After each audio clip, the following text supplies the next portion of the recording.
Good evening and welcome to the Week in Review. I'm Paris Schutz. We'll be joined by our Week in Review guest in just a moment, but first some of today's top stories. FDA emergency use authorization of Pfizer's COVID-19 vaccine could happen as soon as this evening, if not tomorrow. This comes a day after the FDA's advisory committee voted 17-4 in favor of greenlighting the emergency use. It's caused a political firestorm, too, as President Trump's chief of staff reportedly threatened FDA Commissioner Stephen Hahn to approve by today or else face the prospect of losing his job. Illinois and Chicago are expected to get initial shipments starting early next week, and we'll have more on this in just a moment. And the approval can't come soon enough as state public health officials report another deadly day for the coronavirus. More than 9,400 new cases have been reported in the last 24 hours, with 190 additional deaths. That makes for a total caseload nearing 833,000, with 14,050 deaths. The 7-day test positivity rate right now is 11.1%. And today, Illinois Department of Public Health Director Dr. Ngaze Ezike pleaded with residents not to travel for the upcoming holidays. I'm strongly recommending that people stay home for the holidays. We will all be able to celebrate these holidays, Christmas, New Year's, maybe just postpone it a little bit. We want to have this pandemic controlled so that we have more of us here together to be able to celebrate for next year's and the subsequent years. Will electric scooters become a permanent fixture in Chicago? The second trial run for the program is set to end Saturday. The city recorded 640,000 rides on the scooters during this 4-month trial run that allowed them to operate throughout most parts of the city, except for downtown and the 606 trail. A full evaluation of this second pilot program will happen next year before city officials determine the fate of the electric two-wheelers. And there's more on this story on our website.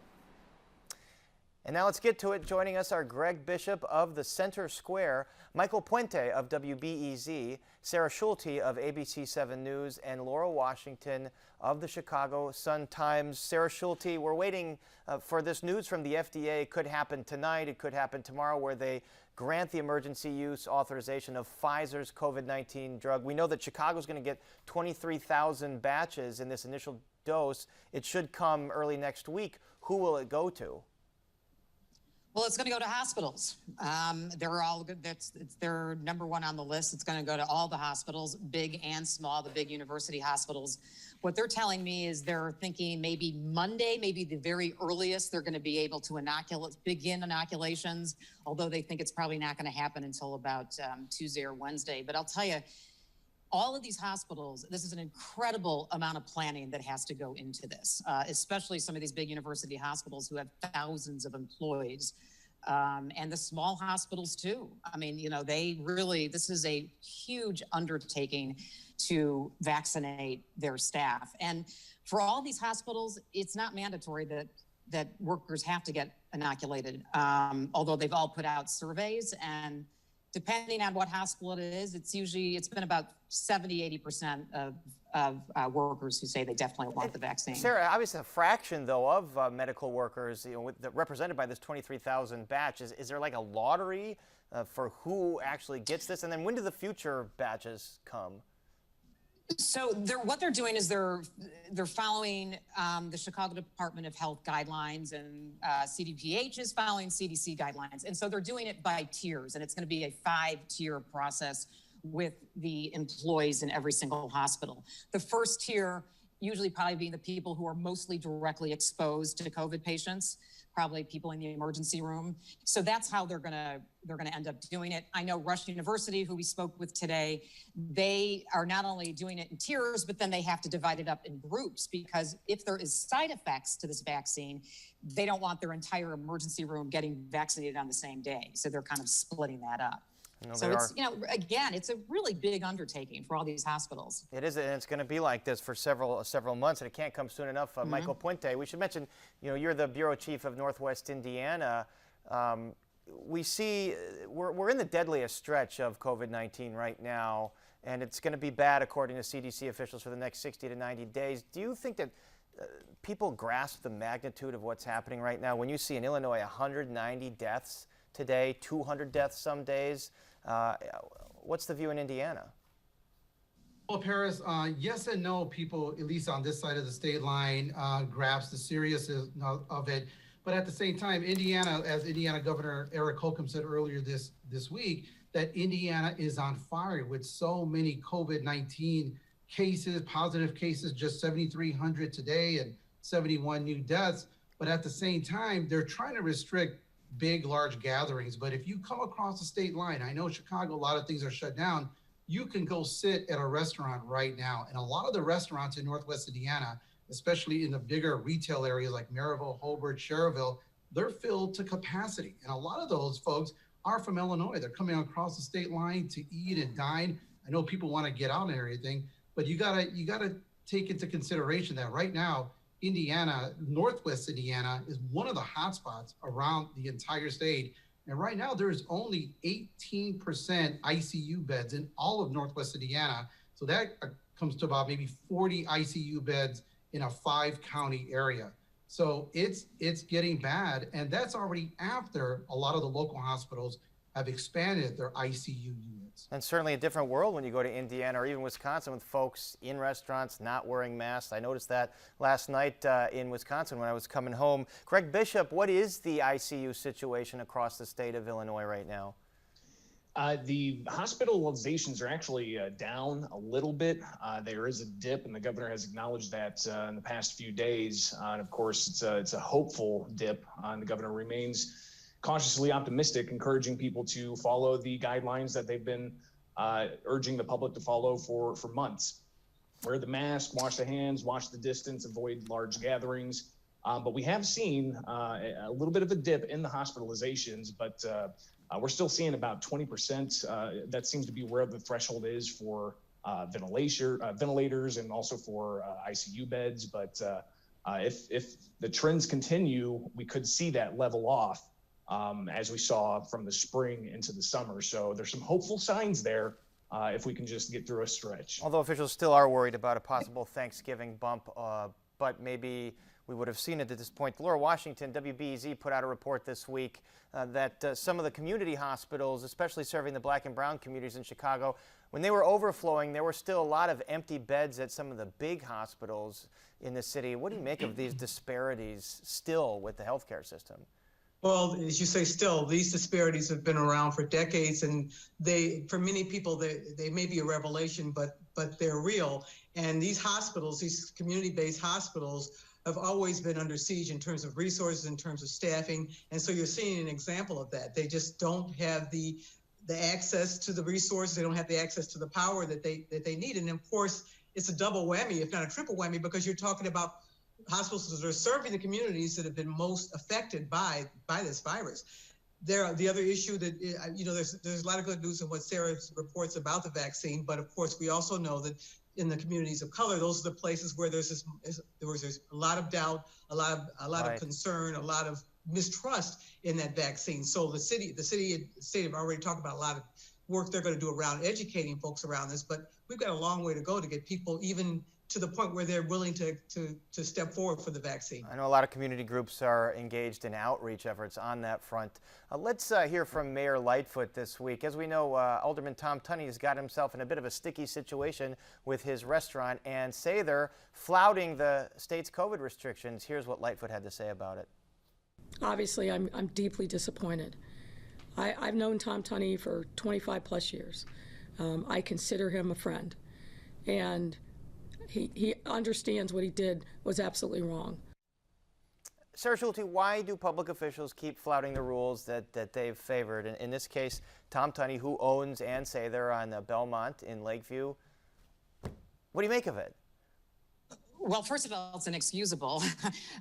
Second of all, I think they keep doing it because I think these politicians can get away with it because there's a history in this city and this state of getting away with things. Of doing things that are illegal or, obviously, in this case, against guidelines. I think what's so surprising about this is the fact that Tom Tunney, he is a huge ally of Mayor Lightfoot. she gave him a big committee position. He's chairman of the zoning committee. I mean, it's really, I think that's what's so surprising about this. This is not, this is someone who, again, is a big ally of the mayor's. On the flip side, he's a restaurant owner, and we certainly know the deep trouble that these restaurants are in and continue to be in. I mean, they are really, really struggling, especially with these latest mitigation efforts. Where they can't. There's no doubt about that. Laura Washington, I mean, this is in your neck of the woods, Lakeview.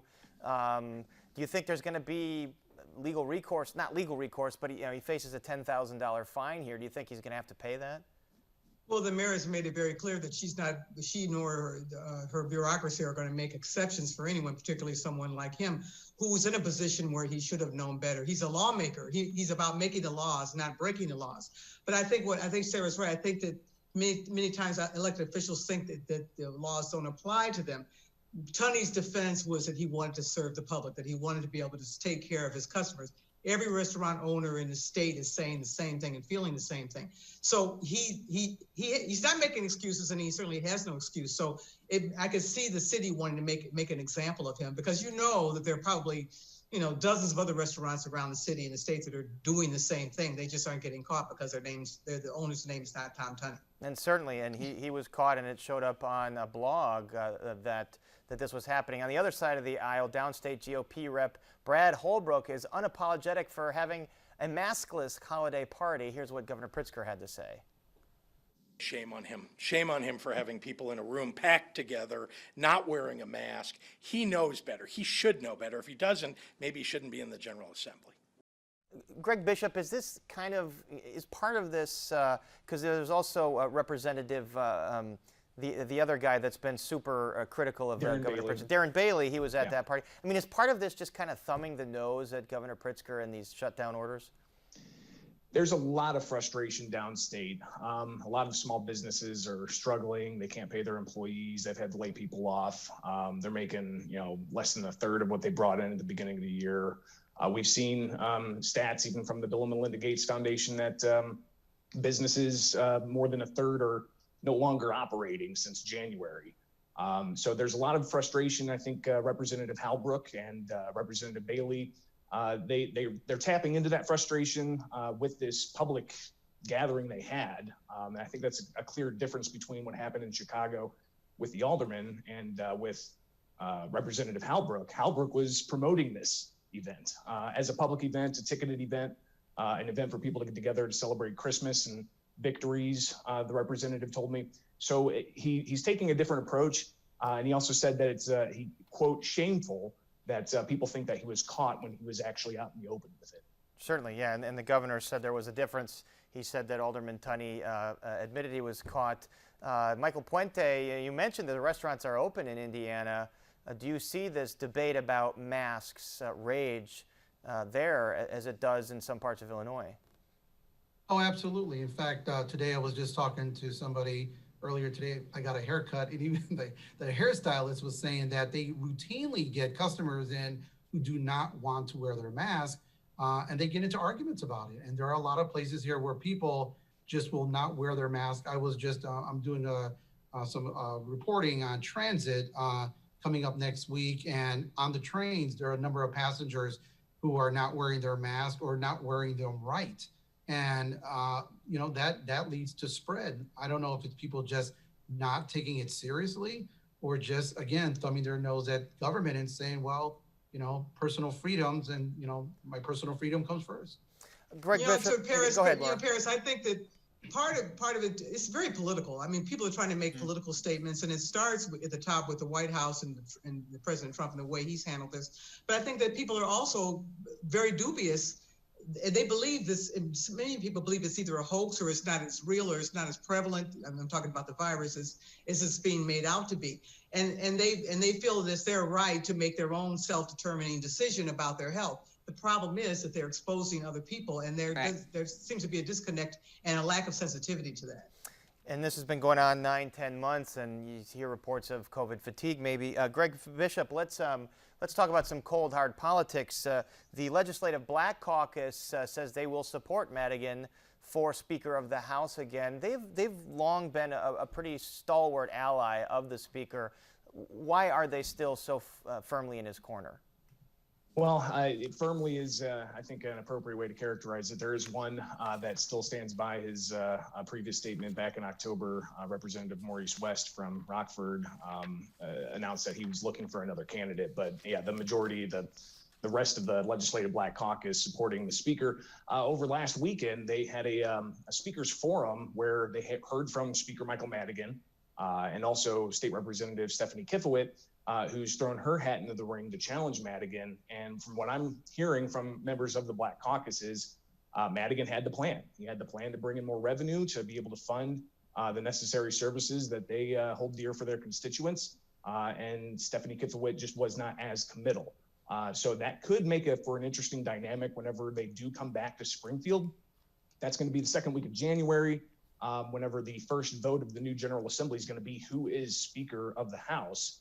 And if Madigan's able to get the Legislative Black Caucus involved, then he's going to be able to tie things up, and we could see dozens and dozens and dozens of balloting for who should be Speaker. Well, and that's certainly the sales pitch Madigan is making. Like, there are these big priorities coming up, like hiking taxes because the graduated income tax failed and there's a giant budget deficit, and redrawing the map, as the legislators have to do every 10 years. Sarah Schulte, is that a winning message for Illinois Democrats? Madigan's the guy that can get these usually unpopular things done?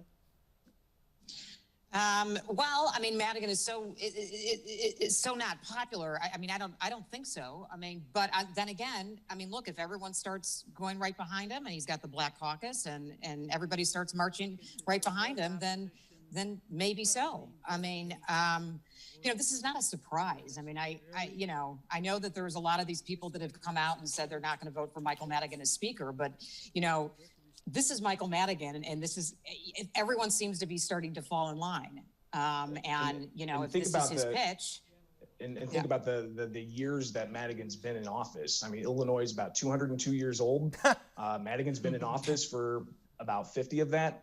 That's about a quarter of the length of Illinois, and the nexus of power that he has with not just being the Speaker of the House, but also being the party chair and controlling those Democrat dollars to get individuals elected. That certainly gives gives the match right, that he's able to control. And that's the big point. I mean, this is what those dollars that get those individuals elected. That's what he's been doing for years, and which is why he's Speaker of the House. But also that map, which is a big sticking point, is he loves drawing that map, and Governor Pritzker has said that he doesn't want to do these horribly gerrymandered maps anymore. So we're gonna have to watch that battle. Laura, go ahead. You wanted to jump in there. Well, there's a lot at stake. That you're right. The map, the tax increase. The Black Caucus has a very ambitious agenda and they think this is the moment for that agenda to get to go through because there's so much debate and conversation around racial equity. But the thing that just amazes me is that these legislators who are supporting Madigan at this point are taking a big risk because he is under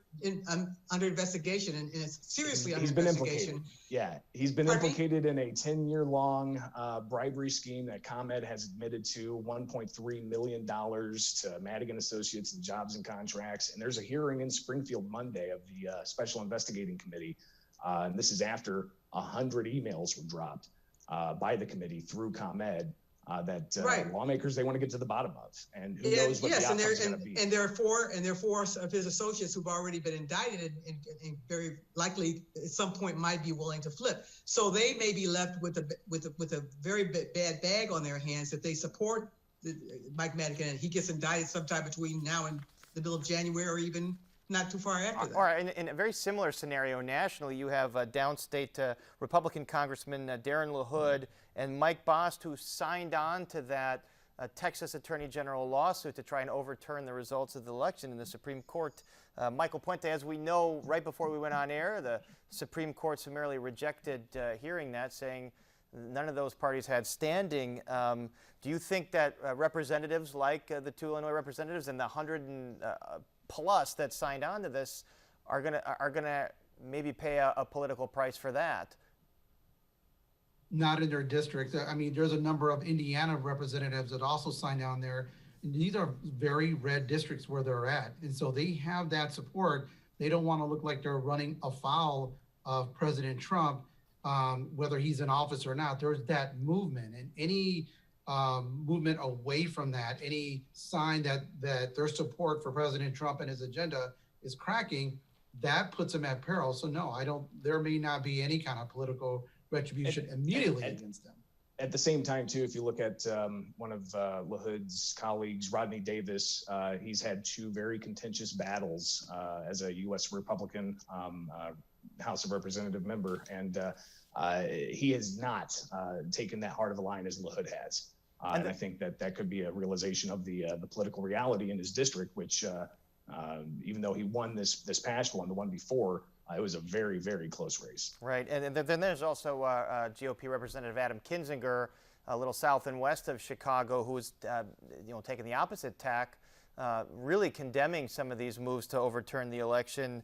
There's some talk that he might want to run for governor in 2022. There's some talk about Todd Ricketts, the co-owner of the Cubs, and a top Trump fundraiser. Greg, are these very serious candidates? That's Tom Ricketts. We were talking about Todd Ricketts, though. Todd Ricketts is the one being floated to run for governor. Are these serious candidates, do you think, at this point? We're at, of course, after the November 3rd election, back into another election season. And people who cover politics, we're back at it for another long, protracted season. So we're going to hear a lot more names. I wouldn't be surprised if we hear the likes of State Representative Darren Bailey, for instance. He just got elected to be a state senator, but I wouldn't be surprised if at some point he drops his name in the ring. There's going to be a lot of names tossed around. One thing for the GOP to consider is they've got a party shakeup as well. Tim Schneider's announced that he's going to be transferring leadership. So how that plays into the landscape of who could rise to the top to challenge Governor Pritzker, that has yet to be seen. Right. You bring up Tim Schneider, the current GOP chairman. He's been there for 6 years. He announced last week and he's stepping down. And then, of course, Jesse White, Secretary of State, Laura Washington, says he's not running again, although he said that before. Does he really mean that this time? Well, only Jesse White knows, but he is saying he means it this time. Time will tell. I think that there's going to be a mad scrum, and you're already beginning to see it in terms of some of the names that are emerging, because that Jesse White has been sitting in that office for a very long time, and there's a lot of pent-up interest and demand. And that office is a patronage-rich, resource-rich, publicity-rich place to be, and it's often seen as a stepping stone to the governor's office. So you're going to see there's already people like Alexi Janulius, Anna Valencia, the city clerk, Alexi Volunius, the former Senate candidate, and many others who are going to be lining up. Walter Burnett, who of course is a longtime protege of Jesse White, based on the West Side.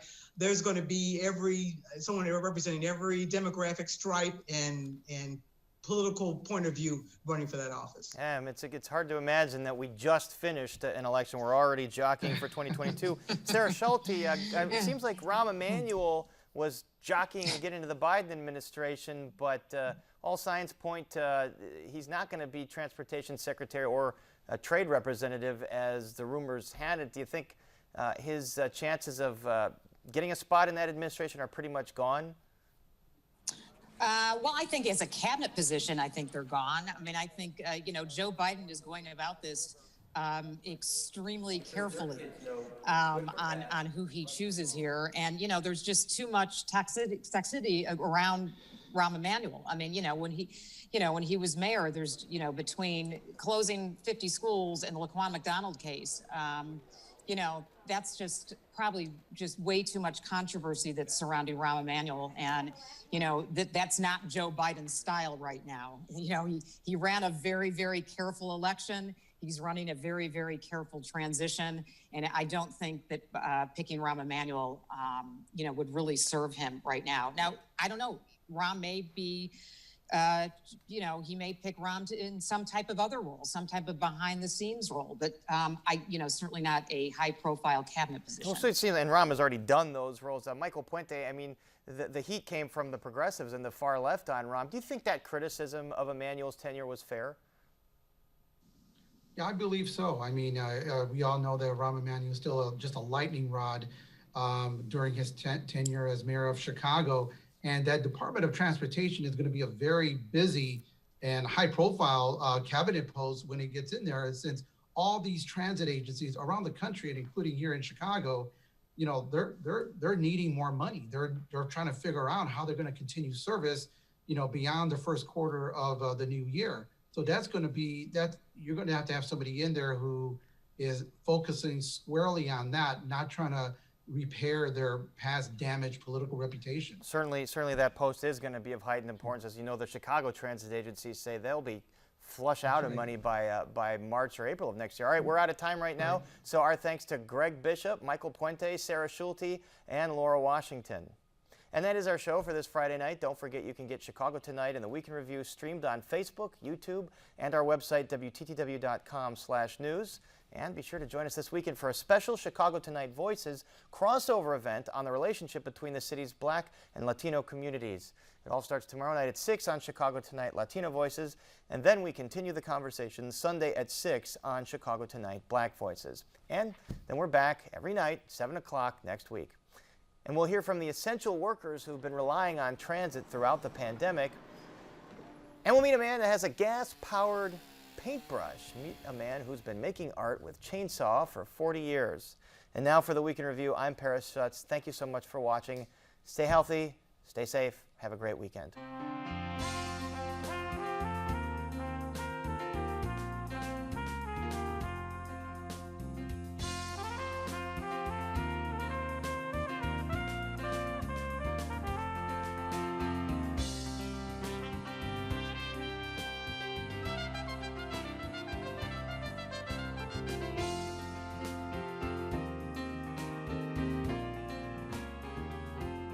Closed captioning is made possible in part by Robert A. Clifford and Clifford Law Offices, wishing all a happy and healthy holiday season.